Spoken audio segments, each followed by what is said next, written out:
Hello,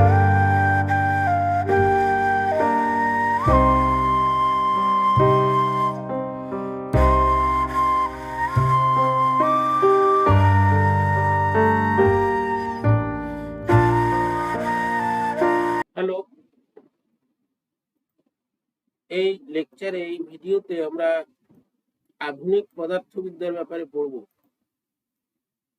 আধুনিক পদার্থবিদ্যা বা মডার্ন ফিজিক্স এটা সব কোর্সের সিলেবাসেই আছে, উচ্চ মাধ্যমিকেও আছে, স্নাতক কোর্সেও আছে। এবং এই আধুনিক পদার্থবিদ্যায় যা কোর্সের সিলেবাসে যে যে চ্যাপ্টার আছে সেগুলো ভালোভাবে বোঝা, সেগুলোর ব্যাপারে ভালোভাবে একটা ধারণা থাকা খুব দরকার।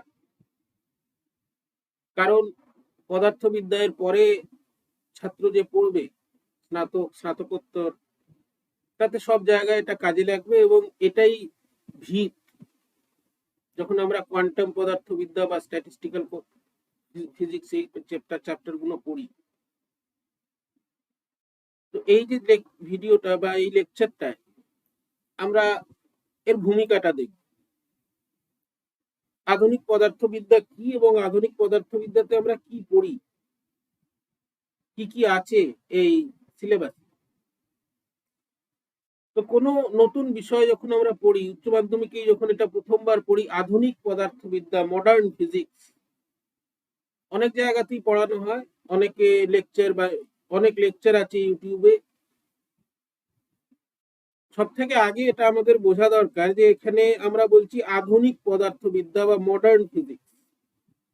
আধুনিক বা মডার্ন বস্তুটা কি, আধুনিক কি, এর আগে যা আমরা ফিজিক্স পড়েছিলাম, যা এর আগে যা আমরা পদার্থবিদ্যায় পড়ি, এটা পড়ার আগে সেটার থেকে এখানে আলাদা কি পড়ব।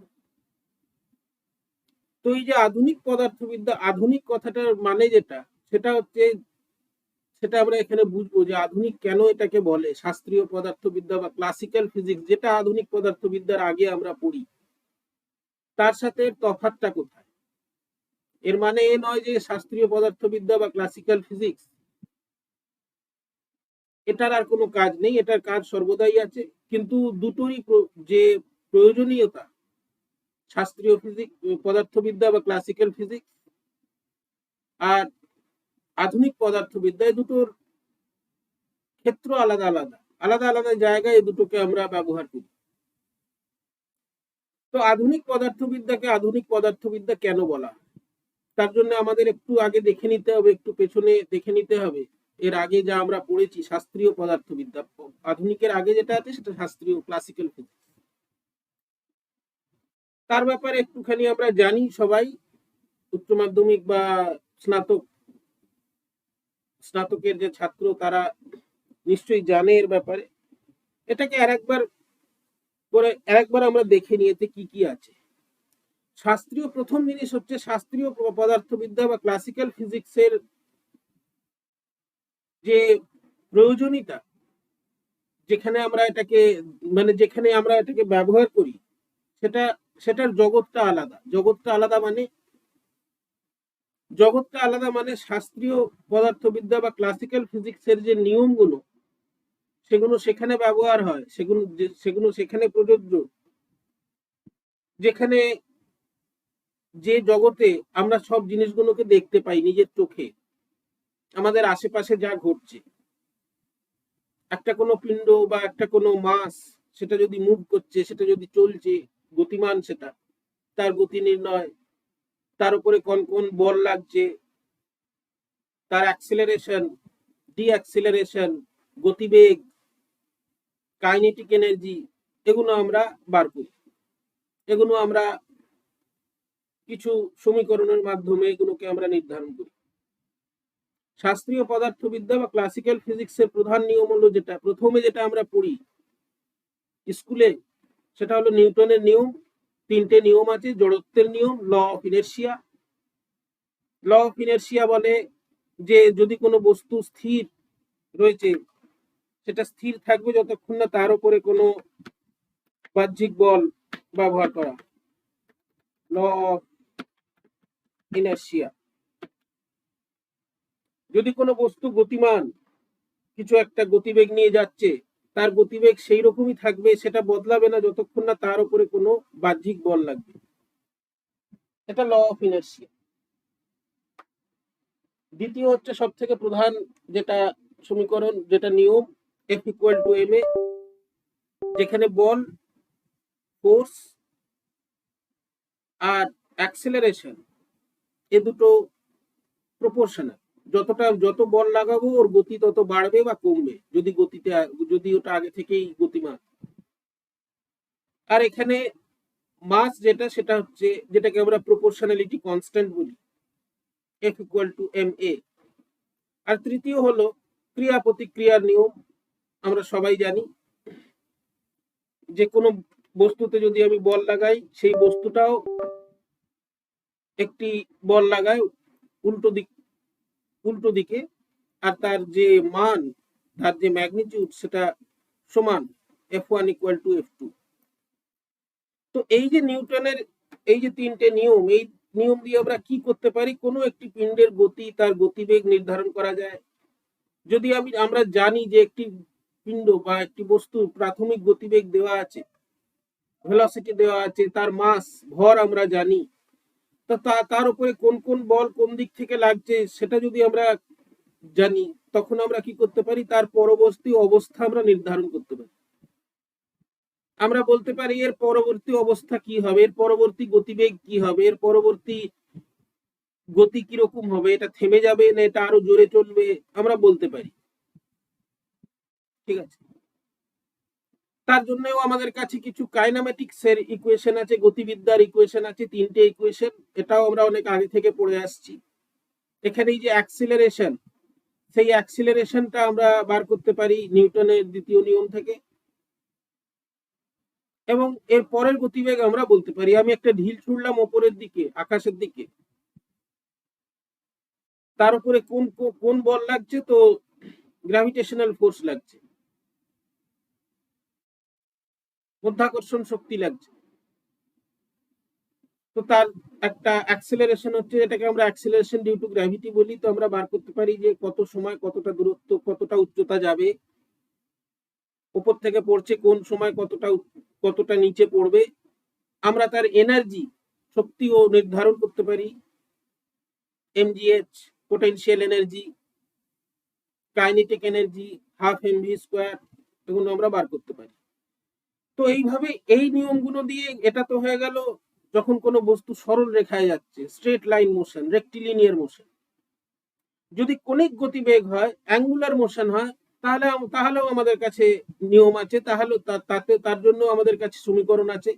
F ইকুয়াল টু ma টা হয়ে যায় tau is equal to I alpha. ওখানে আমরা টর্কের কথা বলি, জড়ত্বাঘূর্ণ। I হচ্ছে মোমেন্ট অফ ইনার্সিয়া।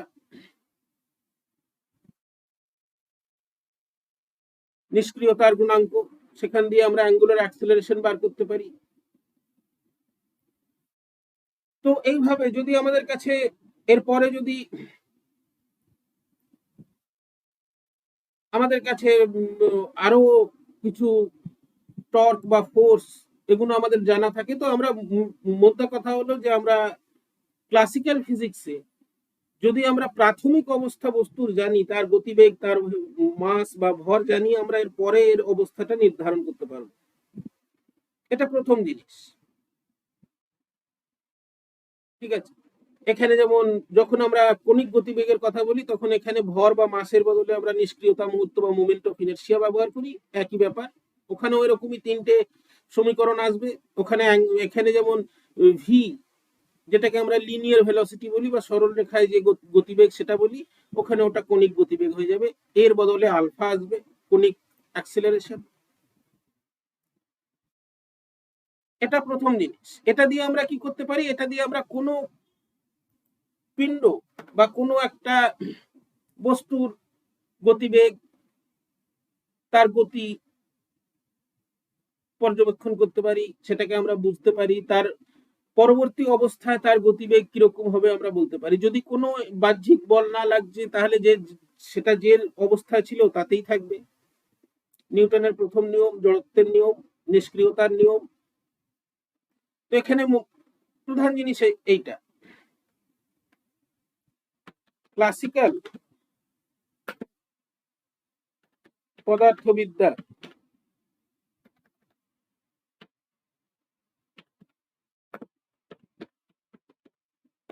আমরা কোন বস্তু বা পিণ্ডের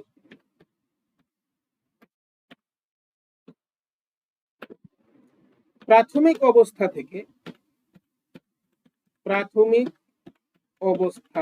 থেকে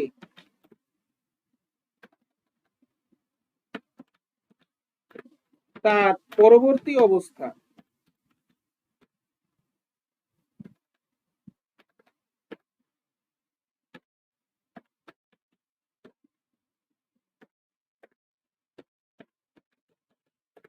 নির্ধারণ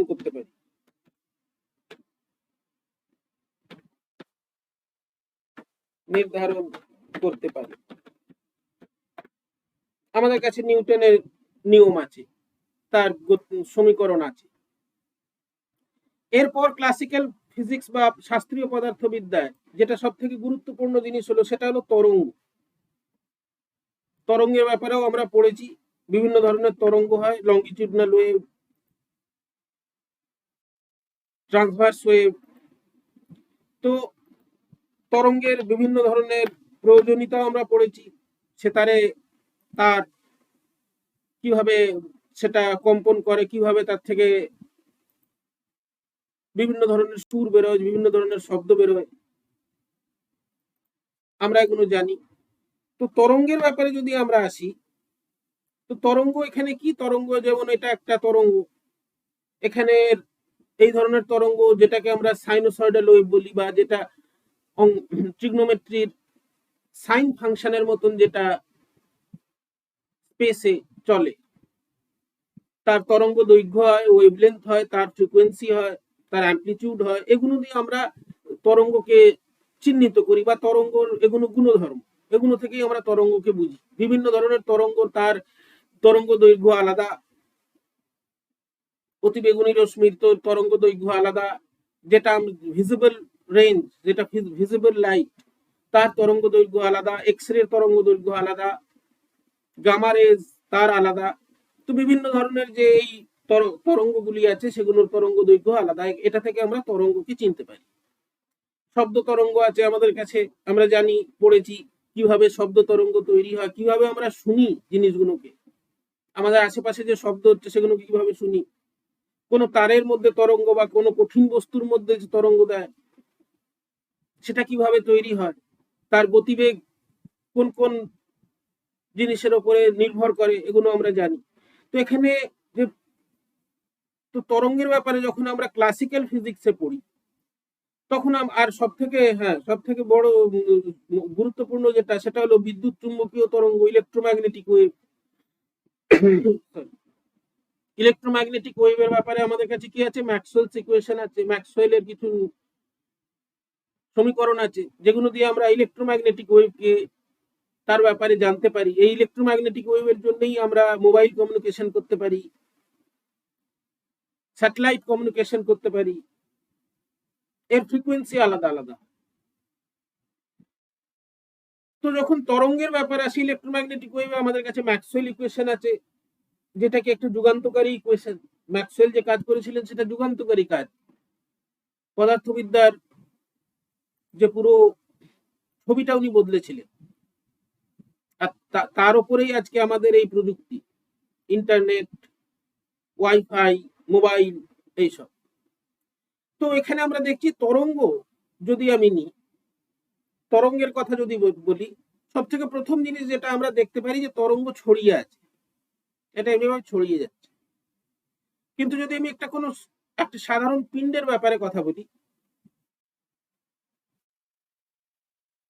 আমরা পড়ি ক্লাসিক্যাল ফিজিক্সে বা শাস্ত্রীয় পদার্থবিদ্যায়, আমাদের কাছে আমরা অঙ্ক কষি,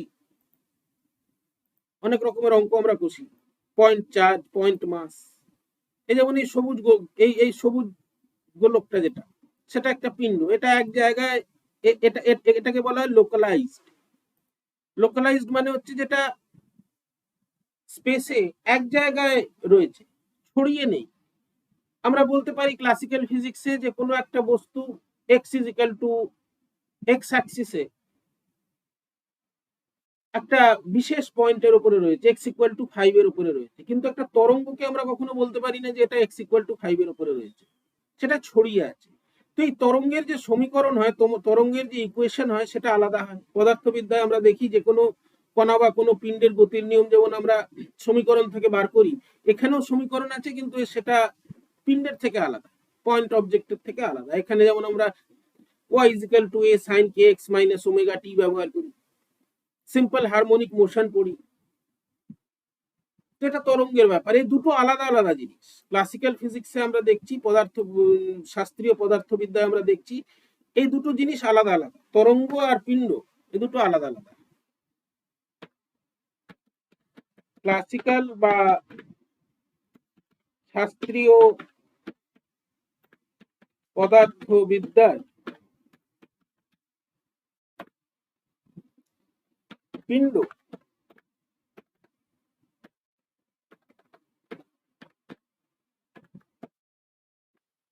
বা বস্তু আর তরঙ্গ আলাদা, তাদের সমীকরণ আলাদা, তাদের যে ম্যাথমেটিক্স সেটাও আলাদা। তো এইরকম যে এই যে ইকুয়েশনটা আমরা এখানে দেখছি, এই ধরনের ইকুয়েশন অনেক ভাবেই লেখা যায়। কোন একটা তরঙ্গের ইকুয়েশন লেখার অনেক নিয়ম আছে, অনেক রকমের কায়দা আছে, ব্যাপারটা এক। তো আমরা কোনো তরঙ্গকে যখন বিশ্লেষণ করি, প্রধান দুটো উপকরণ আমাদের কাছে রাখতে হয়। প্রথম হচ্ছে তরঙ্গ দৈর্ঘ্য, ওয়েভলেন্থ, ফ্রিকোয়েন্সি। তো এদের যে বিশ্লেষণ পদ্ধতি, এই দুটো আলাদা, কিন্তু এখানে একটা অনেক বড় কিন্তু আছে।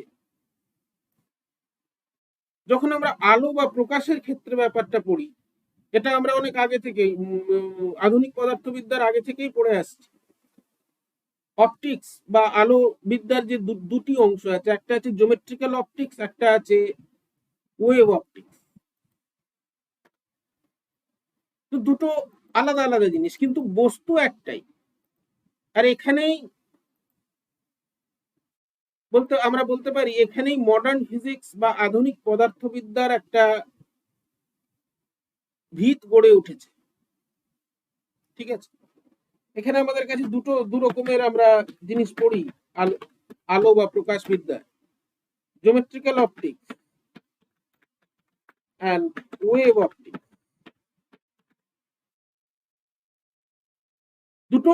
দুটোই আলোর ব্যাপারে, কিন্তু বস্তু একটাই।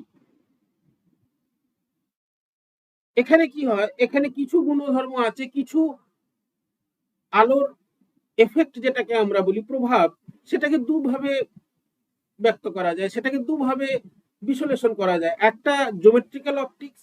জিওমেট্রিক্যাল অপটিক্সে আমরা কি করি, আমরা আলোকে দেখি, আর আমাদের কাছে আলোক রশ্মি আমরা পড়ি, রে অপটিক্স। ওখানে আলো বা প্রকাশ একটি সরল রেখায় চলে, সেটা দিয়ে আমরা অনেক কিছু বোঝাই। নিউটনের ব্যাখ্যা ছিল এটা কর্পাসকুলার থিওরি। নিউটনের ব্যাখ্যা আলোর গুণধর্ম ও তার প্রভাব, এটি একটি পিণ্ডের মতন ব্যাখ্যা করা যায়। এখানে আলো বা প্রকাশ একটা সরল রেখায় চলে, যেটাকে আমরা বলি রেক্টিলিনিয়ার প্রপাগেশন অফ লাইট। তো এটা দিয়ে আমরা আলোর প্রতিফলন বোঝাতে পারি, এটা দিয়ে আমরা রিফ্রাকশন অফ লাইট, এটাকেও আমরা বোঝাতে পারি। কিন্তু কিছু জিনিস আছে যেগুলো এটা দিয়ে বোঝানো যায় না, তার জন্য একটা আলাদা ব্যাখ্যার দরকার।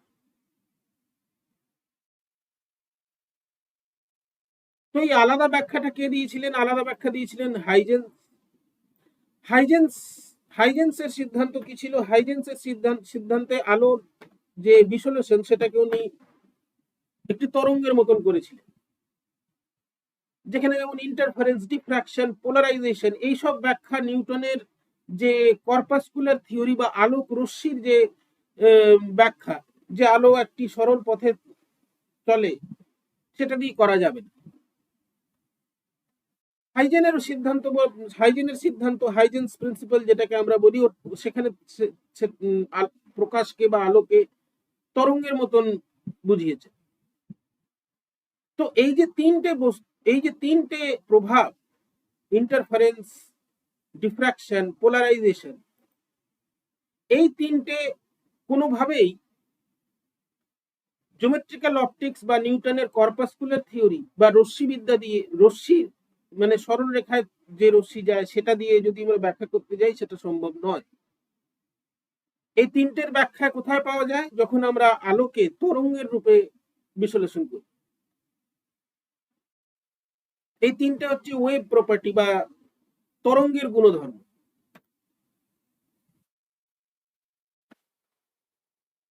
এই তিনটেই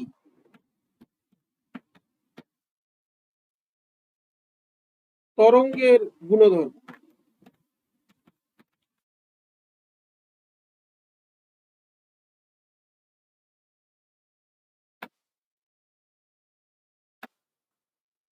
তো এখানে কি দেখছি আমরা? এখানে দেখছি যে আলো বস্তুটা একটাই,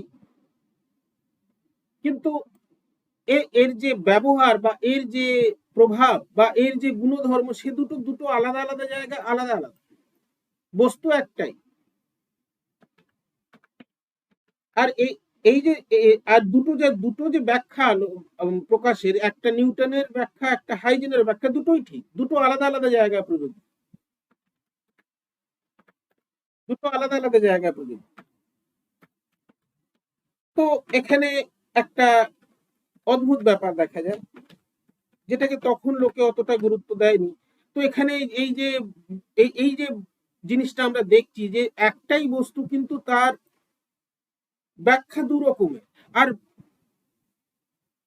যদি আমরা তরঙ্গের ব্যাপারে বলি, ক্লাসিক্যাল ফিজিক্সে তরঙ্গ আর পিণ্ডের ব্যবহার, মানে যে কোনো একটা বস্তু যেটাকে আমরা পার্টিকেল বলি, যেটা লোকালাইজ, যেটা একটা জায়গায় আছে, ছড়িয়ে নেই, এ দুটোর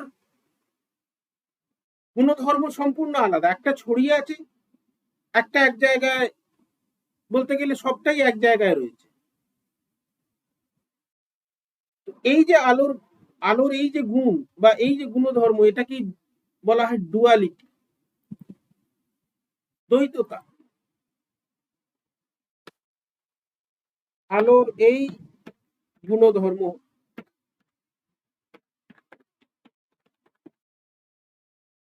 কে দ্বৈততা বলে।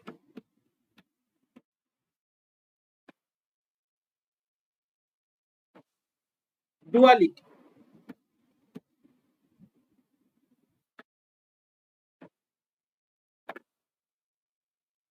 বানান ভুল হতে পারে, এটাকে আমরা ডুয়ালিটি বলি। তো এইখান থেকেই মডার্ন ফিজিক্সের শুরু, আধুনিক গতিবিদ্যার ব্যাপারটা শুরু, আধুনিক পদার্থবিদ্যার ব্যাপারটা শুরু।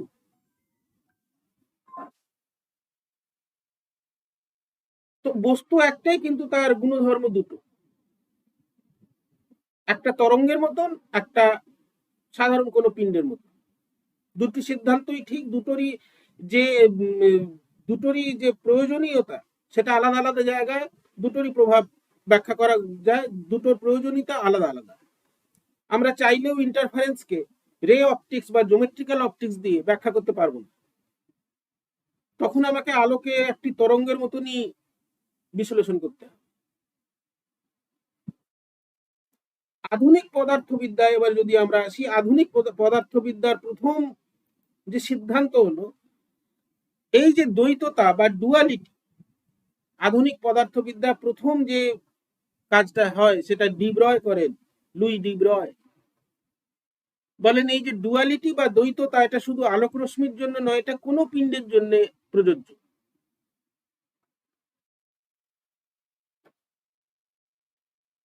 আধুনিক পদার্থবিদ্যার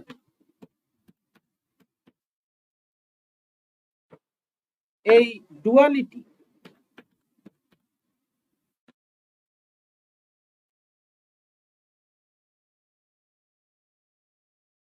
শুধু প্রকাশ বা আলোর ক্ষেত্রে নয়, সব বস্তু বা পিণ্ড যা গতিমান তার ক্ষেত্রেও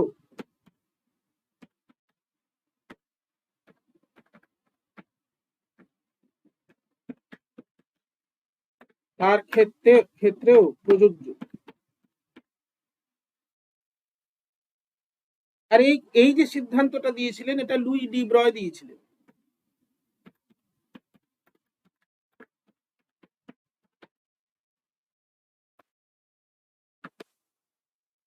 ওয়েভ পার্টিকেল ডুয়ালিটি।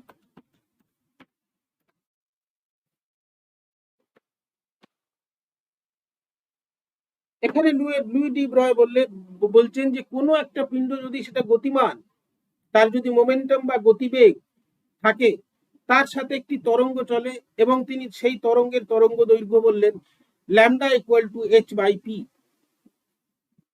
এই সিদ্ধান্তে এটাকে ডি ব্রয়েস হাইপোথেসিস বলা।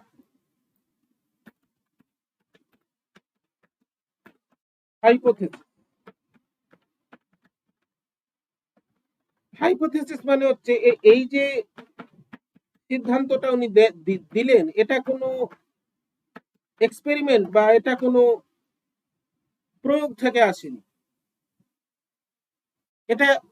এটা বলা যেতে পারে ওনার একটা অনুমান। এই সিদ্ধান্তে বা এই অনুমানে ডি ব্রয় বলেন যে কোনো বস্তু যার ভর মাস এম আর যার গতিবেগ বা মোমেন্টাম পি বা এমভি, যেটাকে আমরা এমভি দিয়ে দেখাই, তার সাথে একটি তরঙ্গ চলে যার তরঙ্গ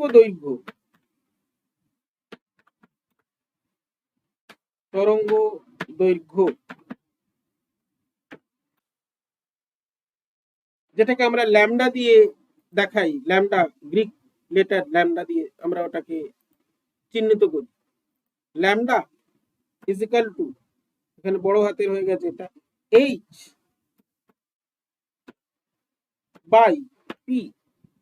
আর এইটাই হচ্ছে সব থেকে মূল সিদ্ধান্ত আধুনিক পদার্থবিদ্যা। এটার উপরেই পুরো কোয়ান্টাম পদার্থবিদ্যা নির্ভর করছে, এটার উপরেই পুরো কোয়ান্টাম পদার্থবিদ্যার তৈরি হয়েছে, এটাই ভিত। এখানে একটা সব থেকে যে গুরুত্বপূর্ণ জিনিস এখানে আমরা পাচ্ছি সেটা হচ্ছে এইচ, যেটাকে আমরা প্লাঙ্ক কনস্ট্যান্ট বলি, প্লাঙ্কের স্থিরাঙ্ক। এটা শুধু একটা স্থিরাঙ্ক নয়, এটা শুধু একটা নম্বরই বলতে পারি সেটা নয়, এটা একটা অনেক বড় জিনিস। এটা একটা সীমারেখা। কিসের মাঝখানে সীমারেখা? এই প্লাঙ্ক কনস্ট্যান্ট বা এইচ, এটা সীমারেখা দুটো জগতের মাঝখানে। একটা জগৎ যেটা আমরা চোখে দেখি, একটা জগৎ যেটা আমরা চোখে দেখি না, কিন্তু ওটা আছে, তার অস্তিত্ব আছে। এইচ বা প্লাঙ্ক কনস্ট্যান্ট, প্লাঙ্ক স্থিরাঙ্ক এমন একটি